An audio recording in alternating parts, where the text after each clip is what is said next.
Welcome into the Scoreboard. I'm Blake O'Rulean. On today's show, we've got the UFC, we've got an NFL great in Marcus Smith, and a local sports update as well. First up, we get our Battle Mountain High School update. On Tuesday night, the Battle Mountain football soccer team won their first conference game against Summit with a score of 4-3. This was an overtime win after the Huskies gave up a commanding lead earlier in the game. We caught up with Edwin Montez and Alexis Dozel to get their reactions.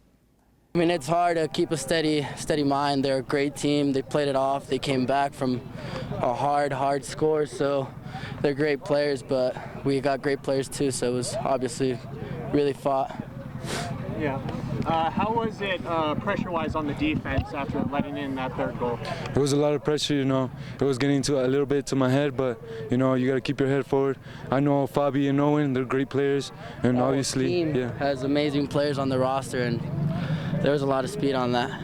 Edwin and Alexis also shared their biggest takeaways from the season so far as they go into their match this Saturday versus Palisades, who is 1-1 overall. To keep going, there's a lot of great teams this season. Everyone lost players, everyone gained new players, so it's just keep going, don't give up. Even if you're winning 3-0 at the end of the day, it's always going to be a hard-fought battle.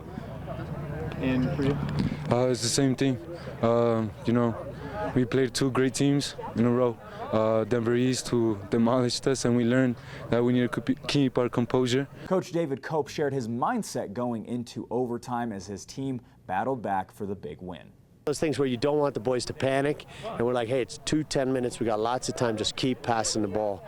And you know, we had a feeling that if we were going to win the game, it was going to be from something simple and just keep working and keep passing. And if we were going to lose the game, it was going to be from a counterattack where we were in their end and they came up. And they had done that dangerously 3 times and scored goals. So I was really proud of the boys for like holding their discipline, holding their shape, and just keep working. How do you feel like your defense handled today after going down, losing your 3s, right, but then still maintaining their composure going into overtime? It was interesting because I thought we were really good defensively for the first half of the game, and then we gave up the 2 goals early in the second half that were the goals that could have shaken our guys' confidence, and then they could have been trying to do things they're not capable of, but they stayed within the system. They didn't allow another one, and you know, we were able to score in overtime. So Summit's a good team. They're going to win a lot of games this year, you know. It's early in the season. They had won a close game like that in their first game, and so our league is stacking up really nicely. It's going to be exciting. Glenwood and Steamboat are both going to be really good. They played to overtime tonight. I already got a message. So it's going to be a fun fall of soccer. We're looking forward to it. We're a young team, so they get emotional, you know. And as we look ahead to the remainder of the season, Coach Cope shares his thoughts on this young Huskies team and the importance of their recent win for team morale. And you know, we're an extremely young team. We had 3 seniors, and we've got bringing back 1 player tonight who played last year a lot. So these experiences, like going to Denver and playing against really athletic kids, that was a good experience. Winning a league game in overtime tonight's a good experience, and we'll just keep working. Is this a major confidence boost, especially after your game against Denver East? I think so, yeah. You know, if we had lost a 3-goal lead and then lost the game in overtime, I think it would have been a crushing blow to our team, you know. And so, you know, I hated to take some of the exuberant celebration out of it, but I also wanted to remind them, like, hey, we were up by 3. Let's calm down. Yeah. That's a little bit more maybe relief than celebration. So. Yeah. No, they seemed extremely excited after that one. Do you think that's going to be a common occurrence throughout this season? Yeah, I think that's a good thing. You want your team to care, right? You want them to have emotion. You don't want to suppress that too much. So it's one of those things where you want to keep them classy without crushing their spirit. So. Absolutely. Well, thank you very much, Cope. Hey, thanks. We really appreciate you being here, and tune into TVA. Changing gears here a little bit, the Battle Mountain Huskies take Evergreen in their home opener at 7 p.m. We caught up with Coach Jim Schupler recently about some of the players that would be instrumental to this Husky team. You know, I'd like to throw a quick shout out to Owen Kuntz. He's had a spectacular summer, been committed. We've been working since the spring, and you know, I think he's primed for a breakout season. We've got a quarterback battle to replace Elijah Morales. That'll be between Keats Petrovsky and Garrett Ost. Both had some time at quarterback on the varsity level last year. So excited for the competition there. And then Keller Woodworth comes back as a receiver, great athlete, great kid. Orlando Castillo also had a tremendous summer, and he'll be playing running back for us.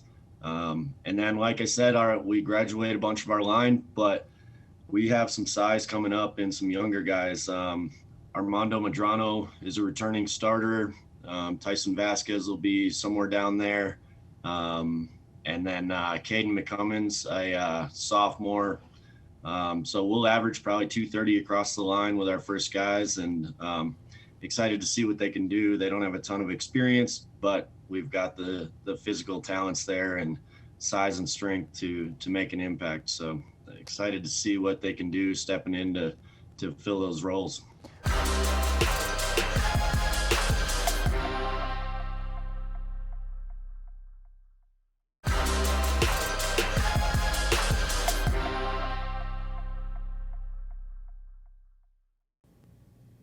Now, as you know, we're not just our own station here in Vail, Colorado. We also work in conjunction with Park City Television over in Utah. And where is Utah? Well, it's home to Salt Lake City, where the UFC was just this past week. Now, this all comes full circle, I promise. Justin Gaichi, who trains out of Denver, Colorado under the great Trevor Whitman, actually was at the event, and we got the chance to catch up with him to talk a little bit about his career. Not only Justin Gaichi, who happens to be a former world champion, we also have current flyweight interim champion Brandon Moreno talking a little bit about his UFC career as well.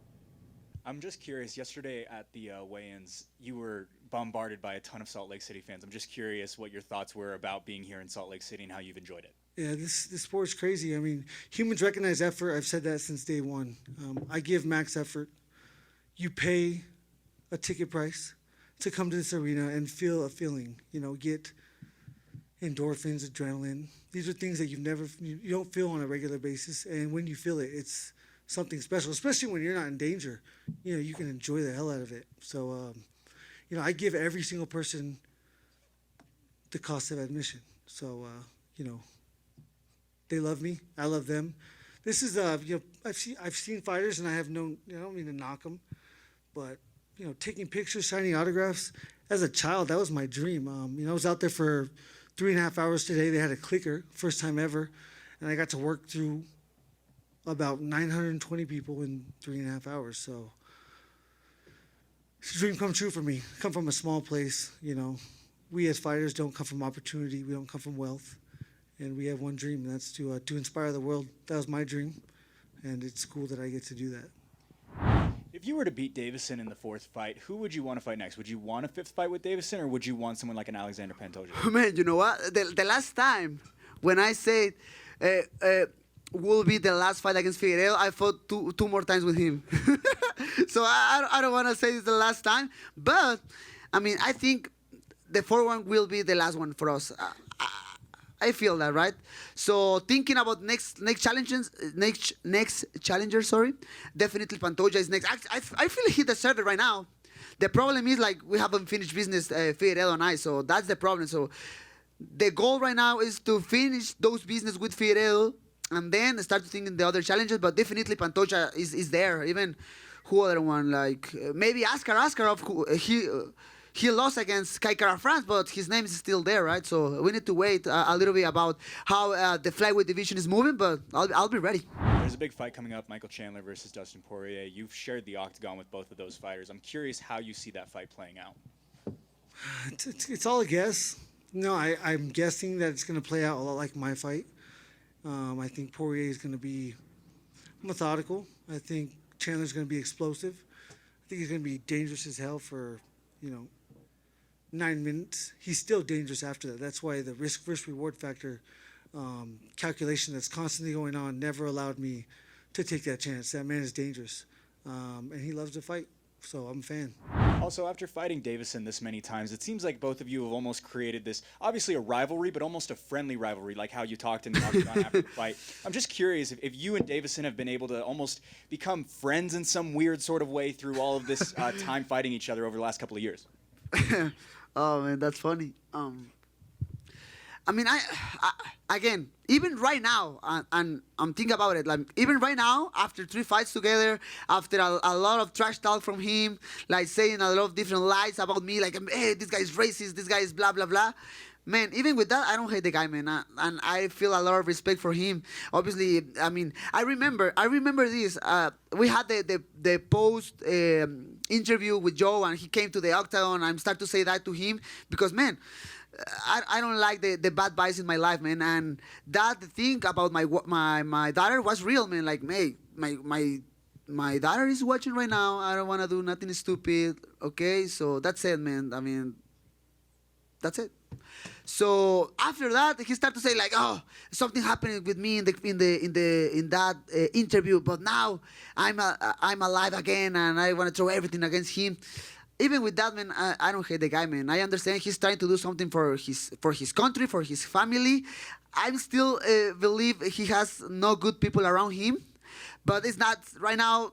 I'm not thinking about it. It's not my problem. But I mean, man. Is the only rivalry who has the opportunity to fight 4 times in a row. Man, that's crazy, man, and that's very exciting to me. And hopefully the people can see that fight in the future. I need to push a little bit Figueiredo because I mean he started to go with the weight, right? He's a little bit heavy right now, I think so. So I need to push him a little bit to sign the contract for January. It's nothing official yet, but man, I'm excited. I want to go to Rio. That's it. I want to go there. You've been on the same card as Kamaru for the last couple of fights, and so I'm just curious, is it kind of nice to not have to worry about fighting on the same card as one of your teammates? I mean, it's harder when your teammates are fighting. So, you know, when he starts to make that walk right now, I'm trying to control it, but, you know, not think about it because I have zero control. And, you know, when you see someone that you care about that much go in there and there's the factor of luck and chance, you know, and they could come into play, it's nerve-wracking. So I'm just, you know, hoping the best for him. He's the best in the world. He works so unbelievably hard. You guys would not believe it. When the camera's on, when the camera's off, an hour before the workout, an hour after the workout, you know, it's absolutely insane.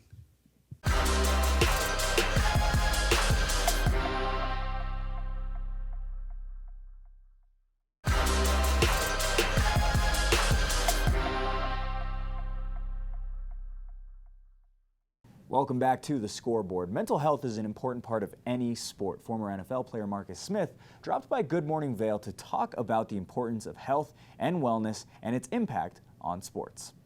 Welcome back to Good Morning Vail. We love to show off our valley with everything that's going on, health, wellness, activities, and to tie that all together, the folks up at All Points North Lodge that key on the health and wellness when it comes to mental, physical, and nutritional health are doing a lot for not just those in the Valley, but those from around the world. I've got one of the primary therapists, Laura Tucker, sitting next to me. Laura, how are you? I'm doing great this morning. How are you doing? Good, thanks. Good. And your special guest, yes, former NFL player Marcus Smith. Yes. How are you, sir? Man, I'm doing good. Yeah? I'm blessed to be here. Thank you for having me. Well, we are lucky to have you, my friend. You are an outside linebacker, if I remember right. Yes, sir. And I remember coming out of the draft, what they said about you, one of the quickest first steps, best pass rushers. Yeah. Coming in, you were an animal. Yeah, I was. Coming out of University of Louisville, that's when I went to school. So, yep. I mean, everything about the NFL was amazing. I'm glad to get the experience. Well, good. Well, thanks for joining us today. We're going to talk a little bit about health and wellness and how that applies to you when you were playing and how it applies to you now. Yes, sir. I'm with it. Let's do it. All right. All right. So, Laura, you've got some letters after your name. What do those mean? I do. So some of the letters behind my name, I have LPC, which is a licensed professional counselor. So I'm a licensed therapist here in the state of Colorado. Also have RYT, yoga teacher, registered yoga teacher. Yeah. And we'll soon have SEP, which will be somatic experiencing practitioner. So that is one that's in the making right now. Wow. Yeah. And you do a lot of work with our NFL players that come up to the lodge, you know, off season, on season, it doesn't matter, because we do a lot, again, with that health and wellness. Absolutely. So how did you meet Marcus? I met Marcus. Is it okay if I share this? Yeah. I met Marcus up at the lodge. We've worked together for quite some time now and just have been able to watch him grow and watch him expand his brand. And it's just one of the things that I love most about this job is seeing where these guys can take their own lives. Yeah. I like how you say brand, because there's so many people, not just kids, look up to these professional athletes and they just want to be just like you. They see the way you play, they see how you've developed yourself, again, talking about the wellness. To play at that level, Marcus, you've got to have your head in the game, you've got to be physically ready to go, and you got to feed your body that nutrition that keeps it going. Right. How do you do that? Well, I mean, when you play for at least 6 years, I played for 6 years, and you have to keep your nutrition up, but at the same time, you have to be mentally ready too as well. And I think that's the thing that kind of like gets out of the way as an NFL player. So, 80% of it is mental, and then 20% of it is physical. And so the eating part, your nutrition is a big part of your mentality, because you got to feel good to play good. And so that's usually how it goes. And when you see these top players like your Bobby Wagners and your Russell Wilsons of the world, they are to a T what they do as far as eating and doing mental work. It's all a balance. Yeah, it's So you all gotta about stay in balance. Now, you've got some things going on with the podcast. You want to talk a little bit about that? Yeah, man. So me coming to APN, obviously, I met Laura, and I was doing work myself. I ran into suicide in 2018. I had a suicide attempt, and I started to do therapy after that. And then I found out about APN, obviously, and I got to come out here 30 days, and I seen guys just like me here, and we kind of like held the same common theme. And so afterwards, when I left, I started a podcast that will allow athletes to be able to come and speak about some of their mental health battles that they deal with on a daily basis, in hopes to be able to help someone get the help that they need, regardless of if you're an athlete or if you're just a general person walking this earth. I feel like speaking about it is the best way to be able to free yourself from some of the mental health battles that you deal with. And so that's why I started the Circle of M, and it's been going pretty well. And we've been getting good feedback just from people coming on talking about some of the stuff that they have endured over their lifetime. And that causes a shift when someone sees someone of that stature say, hey, I'm dealing with the same thing that you're dealing with. And it's been a good ride, and that's what the Circle of M is all about. And it's okay to talk about it. Right. We've got an organization here in town called Speak Up, Reach Out, and they had a speaker a few months ago that said, males, it's always been a cultural thing to not talk about it. You don't talk about your feelings. Keep them locked in. Yep. That is absolutely not the right thing to do. And I can't thank you enough for what you're doing. It is so important, because we've seen this through different levels of athletes, all the way down to high school, junior high, up to the professional level, where those emotions come into play. Laura, we've experienced it here in the Valley as well. And so to have someone like you, with your career, with your stature, and being so well known, to bring that to the forefront, we can't thank you enough. Thank you. Now, Laura, what can people do if they're out there and they're having trouble, they can't get their life in balance? Yeah, that's a tricky thing to do, isn't it? Yeah. And like Marcus was saying, one of the things I find most important is just talk about it. Talk to those people that you feel safe with, or if you don't have anyone in your circle that you feel safe with, reach out to a therapist. There's a lot of us at APN. There's also so many, since COVID happened, there's so many online resources as well to just reach out. It can be someone in another state that you will never see, that, if that helps you feel safer, do it. Just, it's okay to talk about. Yeah. It doesn't mean you're weak. It doesn't mean if you're male, it doesn't mean you're less of a man. That's right. It's the opposite. It's the opposite. It means more. You're stronger. Absolutely. You are more of a man when you're able to talk about those things. Absolutely. Yeah. So that's great. So a lot of the things that you do up at All Points, again, you deal a lot with the professional athletes that come in. You and Tammy. Correct. And what do you have coming down the pipeline? What different types of services? Because as we see things evolve, whether it's with COVID or something else, hitting people harder and harder and in different ways, how do you look at your group and your one-on-one approach? Yeah, you know, right now one of the new things we have going is our advisory board, and so just working on kind of expanding our reach. You know, my reach can only go so far, but the guys that are out there can, you know, reach out to other guys, bring them in, hopefully some retreats down the line, and just, you know, keep encouraging people to talk about it. Yeah, because it just doesn't end when people come and see us at All Points. It's ongoing, and it's those things that you keep having to talk about. You can see up on the screen right now, the All Points North website. We live in a world-class valley, and All Points North puts on world-class programming. Yeah. And so there's something for everyone up there. If you are experiencing anything, again, there's a lot of resources out there. If you just want to call for more information up at All Points North, 855-232-8217 is the phone number. And we always like to get people up there from the valley too that are curious about what we're doing to see the operation. There's always that stigma behind what we do. Yeah. And from what Marcus is doing, from what you're doing at All Points North Lodge, we're breaking through that. Absolutely. Because it is a way of life, and it is strength, and it's courage in what you're doing. Well, thank you so much for joining me today. Thank you. Thank you Thanks for having us. All right. me. Yeah, I appreciate it. Keep your mental, your physical, and your nutritional health at check. Give them a call at All Points North Lodge, 855-232-8217. We'll be back soon with more Good Morning Vail. That's all the time we have on this episode of The Scoreboard. If you have a story idea, email it to us at scoreboard@tvavail.com. We cannot wait to hear from you. And as always, visit our website, thescoreboardnation.com, to see content you may have missed. For the entire Scoreboard team, I am Blake O'Rourke, and we will see you next time.